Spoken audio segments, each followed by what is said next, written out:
I'll start with this one because as soon as the signing was made, I'm not gonna lie to you guys, Amik Robertson. It was just the position you wanted, right? We all wanted quarterback. We all knew this team needed a quarterback. But when you heard Amik Robertson, it's like, who is this guy? It's like when you get free food, and you're like, hell yeah, but it's like something you never had. You're like, I guess I'll try this. Yeah, we'll see what this is about. But as soon as I cut on the tape, go back, 314. I've been hyping this man up. But this is when Cam Sutton was on the team. I'm saying, hey, he might battle Cam Sutton for that CB2 spot. Mm-hmm. He is feisty. He's a dog. He's competitive. He's everything this organization has represented since they've come in. These are the type of people they want to bring in. I was giving backlash about it because, again, same thing. Got a free meal, but you don't know what it is. I don't know what it is yet. Well, here's a little confirmation bias for our guy, Amik Robertson, from Dan Campbell himself. Amik Robertson is a guy over the last couple of years. He's played both outside and inside. Yep. Kind of rare, especially for a guy his size. Is that one of the things that really attracted you guys to him, was just the ability to pretty much play anywhere in the secondary, play at a pretty high level? I would say that was part of it. The first thing was his competitiveness. You just said, I don't care if he's inside or outside, the guy competes. I mean, he is a feisty, competitive, challenging corner who has versatility to play in and out. And so, yeah, that's always going to appeal to us. You know, the more flexibility you have in and out is always going to, because you can do more jobs, right? It's easier to get you to the game. But the first thing that pops off the tape is how much he challenges and competes. I mean, there was no denying that. So we knew he'd fit right in here with us. There's that confirmation bias we've been asking for. Mm-hmm. You guys tune in every day. You want it. We deliver it sometimes. Obviously, we're going to tell you how we feel about it. Some of you guys still want to say Jared Goff elite. He's good. He's really good, but we're going that far. But this guy, told you how I saw it, and I gave your head coach saying the same thing. I think you should have reasonable expectations or hype around Amik Robertson. Yeah. And you hear the two things that set him apart for the coaching staff was, number one, that fucking dog in him. He's a dog out there. He's going to compete. And two, the versatility. And that's like, those are Dan Campbell, Brad Holmes guys that love football, guys that play football hard, guys that are aggressive, guys that are dogs, and then guys that can do a lot of different things. So they're glad they got Amik Robertson. I know Easy always brought up when he was studying film at 3 a.m. Like this is a guy that's going to fit on this team very well. This is a guy who's had to fight for every single snap he has gotten in the NFL, and that's not going to stop now because he's going into a situation where at first he's like, bet. I'm the cornerback 2 on this roster, flat out. And then you go into the draft, and you draft 2 of the top 5 corners in the draft. And he's like, well, shit, I got to fight again. So this is just another back against the wall, come out swinging, and may the best man win. And that's what this secondary is going to be like in training camp. So I'm excited to see what Amik Robertson does. I'm excited that they love him as that player. They love him as that dog because that's what you got in that secondary. And again, another little bit of a, maybe not so much, I know some action. No, a little bit of suck my nuts a little bit. And some people's initial draft day reactions. Obviously, we lived it with Jahmyr Gibbs. We lived it with Jack Campbell. You got to let it sit a little bit. You have to simmer a little bit before you see the big picture. For me, while I was sitting under the dispo tent, couple donuts deep, and I'm just staring off in the distance, wondering why we took an Ennis Rakestraw off the draft and a Terran Arnold.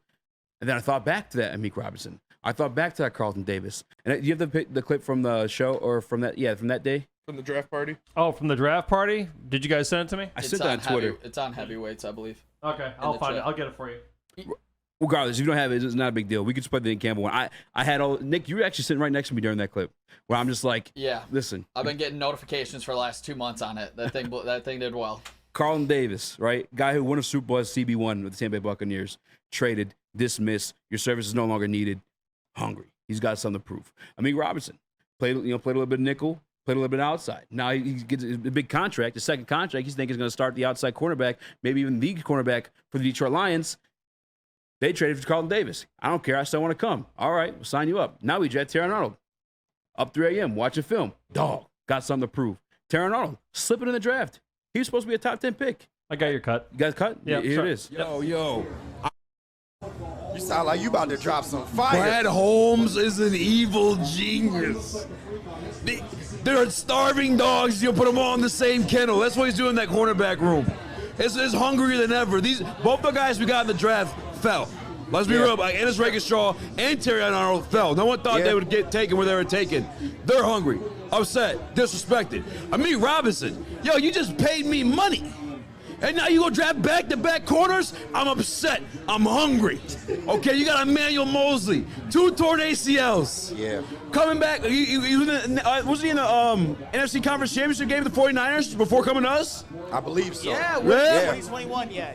And then he tore both his ACL twice? Yeah. He was this close to Super Bowl, and he tore his ACL twice. He's upset. He's hungry. Carlton Davis, CB1 on a Super Bowl winning team. Traded. We don't need you no more. Your services are good day, sir. Guess what he is?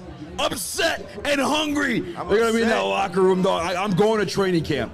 I'm going to training camp. It's going to be feisty. These young guys are coming in such a competitive environment, and they're already so like raw and have so much potential to be great. They're just, man, genius. Iron sharpens genius. iron, bro. About the secondary, with all the talent that you've added there and all the versatility that you have there, you feel like you guys are kind of wide open and figuring this thing out in terms of what the best way to deploy everybody is? Yes. It's a great place to be in. It's a great place to be in. We have so many options right now, so much competitiveness. AG and we're talking about it again. AG and I were the other day. And Brad and I are talking about it every evening. I mean, it's like, you know, the talent level, the competitiveness, the versatility. Like, honestly, we have no idea who our starting lineup's going to be right now, and it's exciting. It's so good. Like, there's no telling who's going to be our outside corners, who's going to be our nickel, who's going to be our safeties. I mean, this thing is wide open across the board, and it's going to be great to let these guys compete and just go after it and see who goes and is going to be the most reliable guys for us, most dependable. So it's exciting. It's the confirmation bias I didn't necessarily need, because you put on the tape and you see it in all these guys. They're all very competitive. They obviously made it to this level for a reason, right? But it's the confirmation bias that they're put in that room. They're all going to compete. They all can fit, like you said earlier at the beginning of the show, versatile roles. And they're able to deploy them in any way, shape, or form. I mean, I always bring up the Chicago Bears reference just because it's interdivisional and they have could probably end up being one of the nastiest wide receiving corps in the league between DJ Moore, Keenan Allen, and Rome Odunze. We have the secondary to battle that.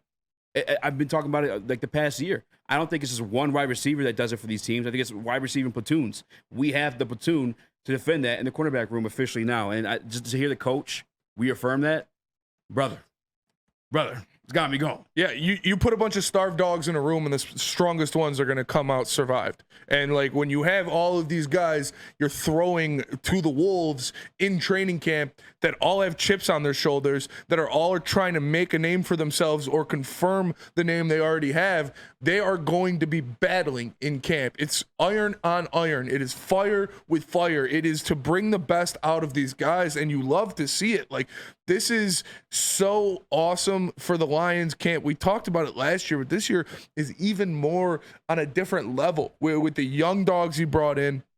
And you talked about having that cornerback room to go up against wide receiver rooms. Like, look at the NFC North. You got the Bears with Rome Odunze, Keenan Allen. Who are you going to put on Rome Odunze, Keenan Allen? You got Carlton Davis, the big long body hands guy that you're going to put on him one-on-one. And then you've got DJ Moore, a speedster on the outside. You got a guy like Amik Robertson to put out there and follow him around. You look at the Minnesota Vikings. You got a guy in Justin Jefferson on the outside. You're going to put Carlton Davis, big, tall, lanky cornerback on him. A guy in Addison who's going to be in the spot. You got an Amik Robertson to put on him. Same with the Packers. You got Christian Watson on the outside. You put Carlton Davis on him. Jaden Reed. You'd rather have a guy like Amik Robertson. It is matchups. It is fit. And it is just building this team. Like I said, that everybody took shots on me for Twitter so that a player of Kendall Vildor's ilk will never play meaningful snaps in an NFC championship game again for the Detroit Lions. Brad Holmes went into this offseason with a mission that was his goal. That will never happen to this franchise again. Because when you have 4 dudes ahead of you on the depth chart now, after being the guy that was starting in the NFC Championship game, obviously the play wasn't up to snuff. So you go out there, you improve the room, and you say, let the best man win. And it could be Kendall Vildor. Maybe Kendall Vildor takes his jump and beats out everybody. Highly doubtful. But still, it's just going to be dogs on dogs in training camp, and it's going to be fun to watch.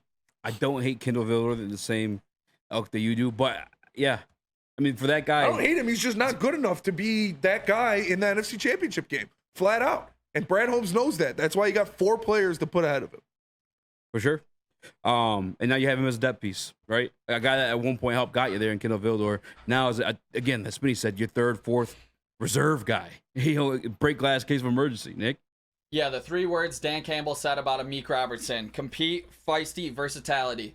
The dude is a 5'9" cornerback in the NFL. You need those 3 things, and the thing that stands out to me the most is his tenacity. He brings that dog mentality that you have to have as an undersized cornerback. He honestly is ready for the fight. I love the fact that we brought on Terrion and Rakestraw as well to go with Carlton Davis. Amik has that dog in him, though. You're a 5'9" cornerback. You are going to get looked over. He had to bring this attitude into this locker room. Obviously, Dan Campbell just said it. He's already a locker room fit. I love that we brought in Amik Robertson to add to this secondary. I'm very excited for the Detroit Lions defense. It's been bad, right? So to be somewhere where we're comfortable to speak on it like confidently, and then to hear the coaches again echo these same things, the same reasons why. Yeah, it just feels like something's like finally truly turning the corner. Like Cam Sutton last year gave up the most yards in the NFL in coverage. Yep, and he was your best cornerback. That is not okay. That is not winning football. That is not championship caliber defense. Now that's why you got 4 guys that are going to be better than that for this year, for your Super Bowl run. You got anything before we go to break? Dog, absolute dog.